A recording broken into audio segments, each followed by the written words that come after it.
kids. The night I saw the lights, I heard this whispering voice. Claire. I never heard it again until yesterday. Hello, Adam. Thanks very much for speaking to us. Thanks for having me, Howard. Good to meet you. And congratulations on the film, Star People. The first thing I want to ask you is, I mean, it's very different to kind of what I was expecting. I was expecting it to be more kind of a sci-fi with kind of maybe more sci-fi aspects that were actually visual that we would see on the screen, but it's not, and that's something that I really appreciated. And what it said to me was that the Phoenix Lights, which was something that you lived through. You didn't see it specifically, but you lived through it, and you lived with the legacy. And I could feel like the collective memory had a very kind of lasting impact on you. And I think that maybe I'm reading too much between the lines, but it told me that maybe that was something that you'd lived with that legacy so long that you really, that was kind of what drove you to make the film about this.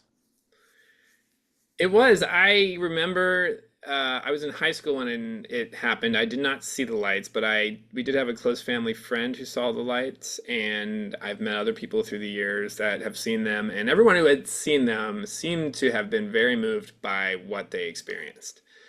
And something that, too, the videos that you would see out there from the time, they're all VHS type recordings for those of us that were around then. It doesn't do justice to what the experience was. So I think it was just something that always stuck with me. I mean, I grew up in the 80s and the era of Carl Sagan and the Voyager spacecraft and the first pictures of the universe. I mean, I've always sort of been a space nerd. I feel like in another life I would have been some sort of space scientist. I mean, I'm fascinated by discovery and the unknown, but also about as a filmmaker, to me, the unknown is a lot about facing our fears. And that is why also a lot of films do take on the side of the unknown as being scary, which is a natural human reaction to the unknown. But I think growth happens through facing those unknowns, and kind of coming to a better understanding of things. Ashley? Yes, you've mentioned being more drawn to the kind of unexplainable nature of the Phoenix Lights sightings rather than the typical sort of UFO and spacecraft narrative. How did you approach portraying something that defies traditional visual and conceptual expectations? And did you have any sort of concerns about that as a finished film and potentially how divisive that might be to an audience? About how they're portrayed, you mean? The actual Phoenix Lights? Well, yeah, sure. I absolutely had concerns, but what's interesting when I researched it was that people did not all exactly experience the same formation. Or I mean, the only thing that was very common was that people claimed it was this amber color and that they didn't shine around things. So I mean, I did as much research as I could based on what people claimed to have seen. But the story, when you've seen the film, it's a very personal story for this character, and it's very much about her perspective, her point of view, and how she experienced them. So that was really what mattered the most at the end of the day for me.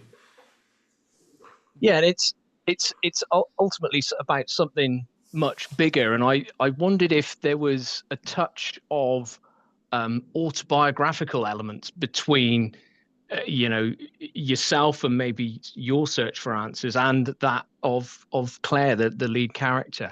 Is there a little bit of you in there as well?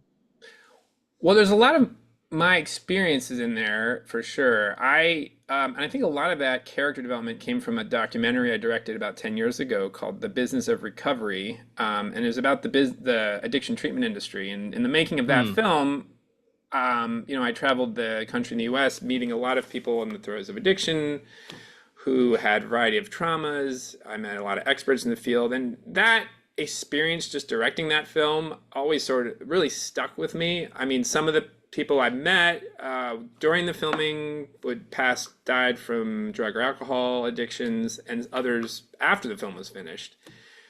And that it just kind of haunted me, I think, just in the sense that I could never, when I started sitting down to write what this script was going to be and I was really digging into characters, I I felt like I needed to write characters that had some pull from those experiences.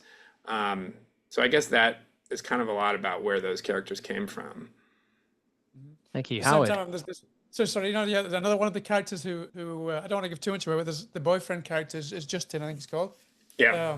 He's like this influencer, which was something that we didn't have back then when the Phoenix Lights phenomenon occurred. But I'm quite curious, where did this decision to create a character, to include a character who's kind of this influencer, who he's providing, I guess we don't see too much, but these kind of people provide a lot of misinformation and kind of things that they want, like, to get as many likes as possible. I'm quite curious how you decided to bring that kind of character in, who at the end of the day, when things get very close to him that could actually be real, he's kind of the first one to jump out of there. I'm quite curious if that was something that came to you from quite a while ago. Was that something that's kind of more Trumpian times, especially kind of the era of misinformation?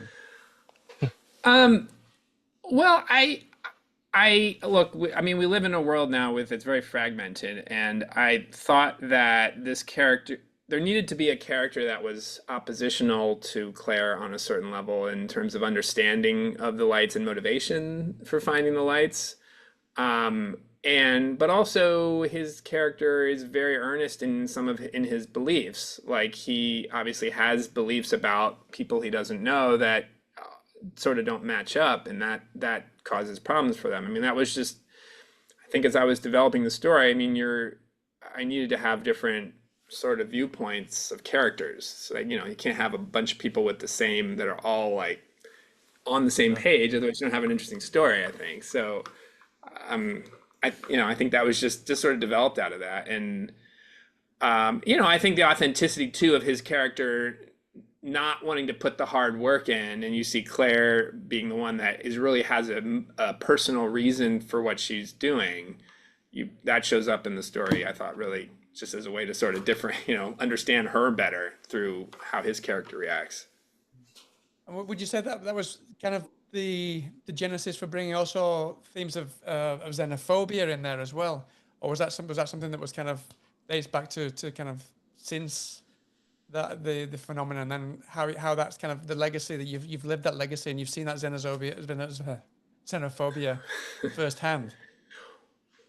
Well, yeah, I mean, growing up in Arizona, being a border state, I mean, I would remember you would be hearing about stories of migrants dying in the desert, and just there was always this thing about people coming to the United States for a variety of reasons. And look, I started writing this story several years ago. It's not like I just wrote this yesterday. And I guess the themes in that, when talking about the unknown, is that there is a natural human tendency to fear the unknown. Fear is like this sort of theme that comes up again and again, whether it's in storytelling or in just day-to-day life. It's just like people have to deal with fears.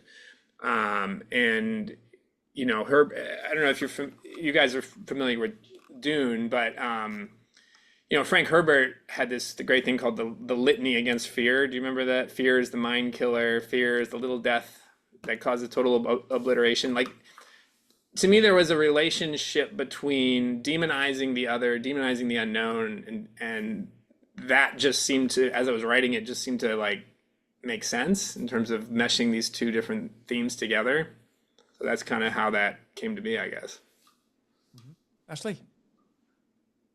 Yeah, the film is obviously heavily grounded in reality, despite this kind of fantastical backdrop, and it's really anchored by great central performances from the siblings, and I was wondering, because the conversations were very naturalistic, and the performances also were really came across as being genuinely authentic.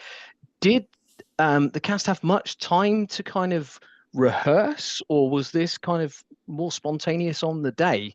Because certainly, if it was the latter, it's the chemistry was just those elements cosmically aligned, as it were. Well, the biggest choices I think as a director you make are casting. I mean, that's like 90% of the film. I mean, making the right choices when you're casting. and finding Kat, who played Claire, was the first big choice I had to make. And then once I knew who that was, then it was figuring out the chemistry, and you know, we did some chemistry reads to just figure out what do I believe? Like, am I watching this? Am I believing they're brother and sister? Am I believing that there's this history between them naturally? And once I had that established, getting, you know, we didn't actually have rehearsals in the sense that we were like rehearsing scenes. It was more, I would say, conversations about understanding each other, understanding the character, building trust. I mean, when you're directing a film, you're trying to ask people to be vulnerable and real in front of the camera. So you are creating these moments that are real in the moment. So I guess, you know, my hat is off to McCabe and Kat. I mean, they, for the brother and sister relationship, they were able to find a real, you know, moments as when we finally got to hit and record, you know, start and roll in the film. I'll leave you with this then, Adam. Obviously, this is a project that's been very close to you for quite a few years. Not just because your debut project, but obviously, I mean, you can just, it's very palpable. The whole thing, you can just tell that it's something that's been very close to you since its conception. So I'm quite curious, whilst you're promoting this right now, is there anything else that you've got on the back burner that's, I imagine, probably something that's been very close to you for the last few years, or since you were a kid, that you hope to get off the ground soon, or you are actually kind of working on getting off the ground soon? I do. I mean, I'm definitely working on, I have another script I want to get made, but I mean, nothing I can point to at the moment. But yes, you know, it's the filmmaker's journey, finding funding and making your next project. But I'm hoping to get started on the next thing as soon as I can. Well, listen, thanks so much for your time, Adam. I wish you the very best of luck with the film when it releases later on the week. Thank you. And I hope to speak to you again sometime soon, sir. Nice meeting you, Howard. You too, Ashley. Yep, you too. All right. Thanks, Adam. Have a great one. Take care. Pleasure. But wait.